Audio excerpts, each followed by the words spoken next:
What's up, everybody? It's the Bergerac, and did you know that Chibi Reviews crowdfunded a lawsuit and then used the money to cut his own balls off?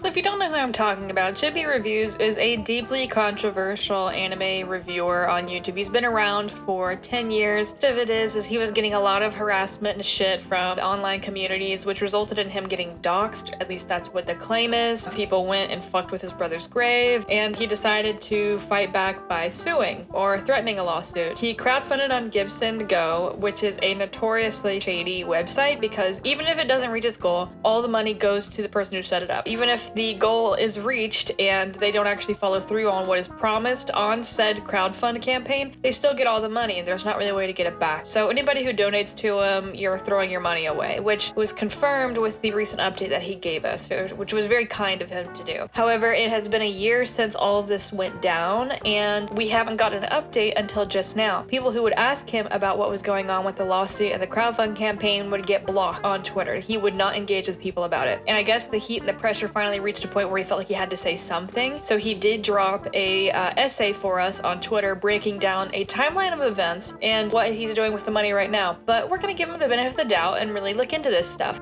So he says on the summary of events, October 5th, he started to receive harassments from Boruto and Dan to Dan fans over posting a manga panel and anime clip unaltered. The clip in question is from the show Dan to Dan, where a minor in the show, one of the main characters who's a high schooler, is about to get sexually assaulted by a bunch of aliens, who, and he put the caption of, "The animation team didn't have to go this hard." The reason why this was controversial is because he has a history of posting fan service and shit, but he's also a notorious rage baiter, and he really grifts on a lot of anti-woke, anti-SJW shit. He's been doing it for years. He's basically the quartering of anime. He's like that, but nerdier, cringier, and somehow, in my opinion, sadder. So there's a little bit of context for you behind this. It wasn't just because he posted a manga panel and people didn't like him. It's because he was already deeply divisive and he was just stoking the flames of shit that he puts out on a regular basis. It's just this one seemed to be the straw that broke the camel's back in terms of the harassment he received kind of exploding. So as we continue here, it says the users involved in the harassment against him took it a step further and contacted a doxing group to ruin his life. If that's true, that's super fucked up. My name is forever in the mud now. Buddy, your name was in the mud before you got doxxed and harassed. Like, there's a reason why people don't fucking like you. The harassment of the users escalated into the eventual doxing of not just me, but my family members and my brother's gravesite. And I'm gonna preface this with, doxing is never okay. I don't care who it is. I don't care what they say. It puts people in danger. It puts lives at risk. You cannot do that. And I will never support that. However, when he's talking about getting doxxed, you've got to press X to doubt because he had his legal address like in the description of his YouTube channel so that fans would send him shit. So Chibi's not very bright. I think we could have told that given how the situation is unfolding currently, but just to make that more obvious here, he had his own information out there for anybody to see. So it really wasn't that hard for people with malicious intent to get a hold of it. So I think at some point you have to take a little bit of responsibility. So then he goes into October 6th and 7th. My decade-old DeviantArt account that I never used was hacked into by the doxing group. I've posted well-documented photos of the situation of how someone that had access to the account started to post illegal child content on the profile, which eventually got the account suspended, and I publicly posted about it on that date. My other accounts are getting flooded with login requests, causing me to get locked out of my account when I tried changing passwords. I file a police report on the situation about everything going on and try to figure out who to contact. I reach out to the Department of Homeland Security within my state and try to get in touch with the FBI. On October 9th, I'm contacted by an agent from the FBI asking about my mail, and they're checking incoming mail for any threats and contact my local police department to remain on standby and to guard my residence. So I think he did the right thing here by reaching out to the police, because if you are getting doxxed and harassed and you feel like you're in danger, absolutely reach out and let the police be aware of what's going on, especially if people use your info to swat you. They need to be aware of what's going on with you. So I don't have a problem with any of that. With the decade-old DeviantArt account that was never used, why didn't you just delete it? You know, like, if you're gonna sit here and be so worried about people getting a hold of your shit and harassing you, why not like cover your bases and make sure you don't have anything that people can get into? Kind of a silly oversight in my opinion, especially if you're not using it, but that's just my opinion. So following all of that, on October 10th, one of my sponsors emails me that my situation has gotten out of hand and refuses to work with me anymore, causing not just emotional damage from days prior, but financial damages as well. And he's not suing for either of those things. I just want to make that clear. FBI agent Brian contacts me again to send him everything I have on what happened and all my evidence. I promptly send everything I can. Brian says they will open an investigation and see what they can do on the matter. October 12th, I receive nonstop harassment daily, either wishing for the death of me to my family being contacted, and even some family members can be cutting contact entirely thanks to the situation. The harassment didn't stop there. Many of them actively disrespected the grave of my brother. So if people went and desecrated the grave, yeah, that's really fucked up. Again, you're never gonna hear me say otherwise. So in November, it says harassers, doxers found my phone number and I was forced to change the number I've had for years to stop the harassment. I guess that's notable, that sucks, but that shit does happen, especially when you're a prominent figure online. On February 6th, my Twitter account got suspended by the same harassment group mass reporting me. Thousands of people celebrated my suspension and comparing me to Hitler or Epstein. Many accounts I thought were my friends turned on me around this time. Twitter quickly fixed the mistake and reinstated my account. Bitch-made behavior. He's talking about people posting that like Hitler dead meme. He's being so emotional about this shit, and for somebody who's so against like woke shit and all this shit about being a man, like, dude,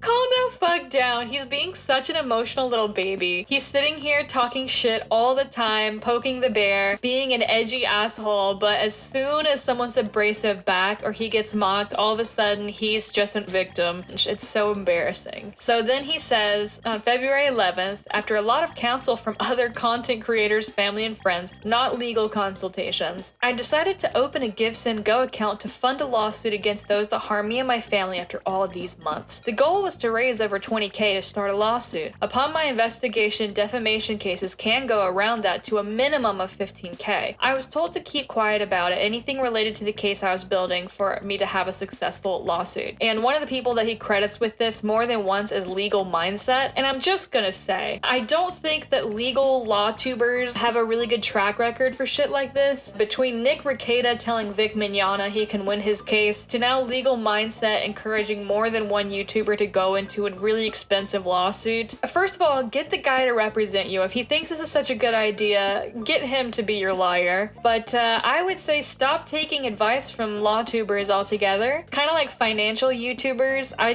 don't trust any of it. But unfortunately, Chibi didn't have the same wisdom, so he decided he would go through with it off of Legal Mindset's advice. He sets up the Give, Send, Go account on February 15th. It reached $15K in donations to fund the lawsuit. Now, the minimum from my understanding given, I was able to start looking around. On the same day, there were allegations spreading from my harassers that I abused my ex-girlfriend. Those are actually statements that his ex-girlfriend made, not the harassers. The people that fucking hate him used it as more fuel to go after him, but the claims came from his ex specifically. It showed proof of what actually happened within his video response. My ex seemed to have been contacted by my harassers, doxers to slander me further, and I'm gonna have to press pause on that because why in this timeline of truth and transparency are you sitting here dropping seemed? That word should not be present in this statement at all whatsoever. Either it happened or it didn't. You can't speculate on this because you're trying to sue them. You need to be 100% clear on what is right and wrong and true and false in a situation like this.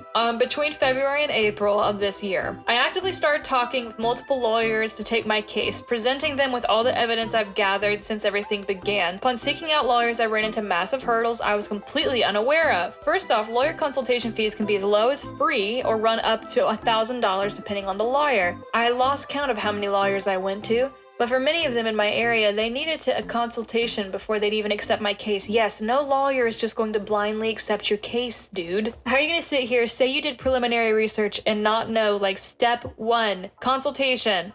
Lawyer has to decide whether or not it's worth it to take the case. They're not just going to let you show up, you pay a base fee, and then they just take it regardless of how winnable it is. It's about their time and if it's worth it to them too. Paying the consultation doesn't instantly guarantee the law firm would even accept my case to begin with. So thousands of dollars was spent going around trying to find the right lawyer, which ate into the $15K donations. I don't know why you would go to that many lawyers where you would pay money to get a consultation. I feel like if enough free lawyers are telling you don't do this or I'm not going to take your case, that should be the first sign that this isn't going to go anywhere. The second sign would be if you do go to a couple lawyers to get a consultation that require a paywall and they say no, Don't keep going. If you know that the defamation case itself, the lawsuit itself, is going to be between $15,000 and $25,000, you should stop eating into the funds you have that are now less than $15,000 to try and find a guy to take the case at all. There's a lot of flaws in his thinking here. We knew he wasn't smart. This is just reinforcing our beliefs now. This leads to where I start using my own money to pay for consultations to save what I had from donations to actually pay a lawyer. I was embarrassed and ashamed to state I was still struggling to find a lawyer to take my case, and the consultation fees were adding up. Accompanied by the legal advice of not talking about things I'd used for my case, I remained silent, which caused stress to build. I think that's bullshit of an excuse to put in here, that you were told to stay silent. That's the case itself. You should be able and willing to tell people, I'm still looking for a lawyer, I'm still going through consultations, no one's been willing to take my case yet, here's the reasons that they're giving. If you're telling people that you're hearing from lawyers that they don't want to take the case, your people are probably going to want to tell you to drop the case and give them their money back. So, you know, we're already seeing a few issues here. But regardless, I think that's a bullshit reason to give. Like, you can give updates in the description on the status of the lawsuit, or at the very least where you are in the legal process. There's nothing in a lawsuit that stipulates you don't have to give updates to the people who are funding you. You owe them an explanation more than anybody else. It doesn't even have to be a Twitter post. It can be an exclusive post to backers. It could be an email to backers. Like, come on. There's no reason for you to have sat on this for a year. April 2025. I suddenly start experiencing a non-stop headache that would persist and never go away. My health took a turn and I went to the ER to figure out what's going on. I knew whatever it was wouldn't be good, especially since I'm uninsured. Around this time, my harassers were still coming after me daily to ruin my life. What does that have to do with the lawsuit? I'm not liking the sudden shift of tone here. On April 26th, I go to the hospital, they run tests to see what's going on, and I have a pinched nerve that's causing consistent headaches and pain. Doctors do what they can and give me what I need to recover. My fiance and my dad had to step in to help me pay for hospital bills because of everything going on with me paying for consultation fees. April through May, I continue my search for lawyers and find out I'll have to go to my state capital to find a lawyer that I'll need for my case. Defamation and cybersecurity cases are complex. Many lawyers in my area won't take cases like this because of the nature of them. May 21st, one of my harassers gets visited by the FBI for an open threat against my life. May 28th, I get contacted by an agent that another person has been investigated for the illegal kid content posted on my DeviantArt account. Judging by the response, it seems like the individual was a minor that did it. I'm not seeing what this has to do with the lawsuit. This is like transparency that's oversharing and unneeded. Like, good for you that these people are getting caught and getting visited by FBI. What does this have to do with your lawsuit? While still recovering from headaches and pain, I start doing consultations again. This time I used the donation funds instead of the money from my own pocket because I needed to pay my hospital bills from April 2025. So there's our confirmation that he's starting to use the money for shit outside of the lawsuit, which is our consultation. At that point, just stop doing the consultations. This also is weird because this is coming from after him going to the Capitol to find a lawyer that he'll need for the case. So was there a specific guy, or was it multiple lawyers he was trying to go through to find? For a transparent post, there's a lot of vague language that leaves more questions than answers. But we get our next awesome update as we follow. We get another paragraph here. In June and July, he finally found a lawyer that did a consultation and offered to take the case. Lawyer told me I needed to pay a retainer fee to even begin, which again is completely normal and expected of the legal system that we are currently in the United States. For transparency's sake, the retainer fee the lawyer wanted was $5,000. That wasn't including the hourly rate from the lawyer. The lawyer told me I'd get billed monthly on top of that, $5,000. The bill could range depending on how much time they invested into the case, but on average he said it would cost about $2,200 a month, and a case like this could take a while, averaging up to anywhere from $20,000 or more depending on how long it takes. He also stated that individuals I would be subpoenaing for their information from Twitter could take a while and it might not even return results. However, they were confident from the evidence I provided I could succeed. I told the lawyer to let me think on it and I'll get back to him after I make sure it's the right lawyer for the job. Out of the $15,000 I received, I spent almost $3,000 of it for consultations, and the other consultations were out of my own pocket to save the lawyer fees, leaving me around $12,000. So we're already down. He's telling you you're gonna need $10,000 more, minimum. At that point, I would say stop, because you don't have the money for it.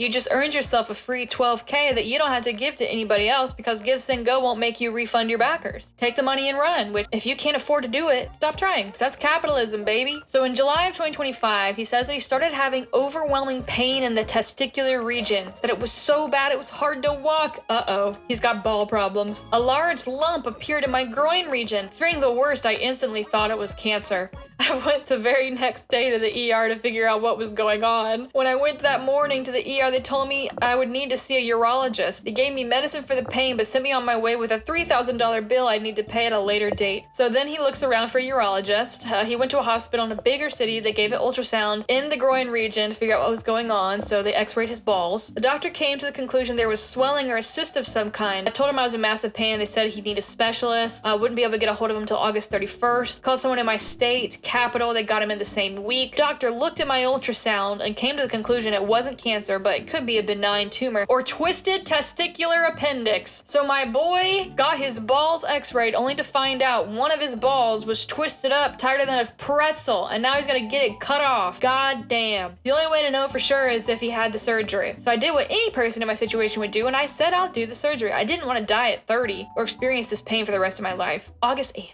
I undergo surgery, and the doctor concludes it was a cyst and twisted testicular appendix that was causing everything. So he did have twisted balls. That sucks. I've been recovering slowly.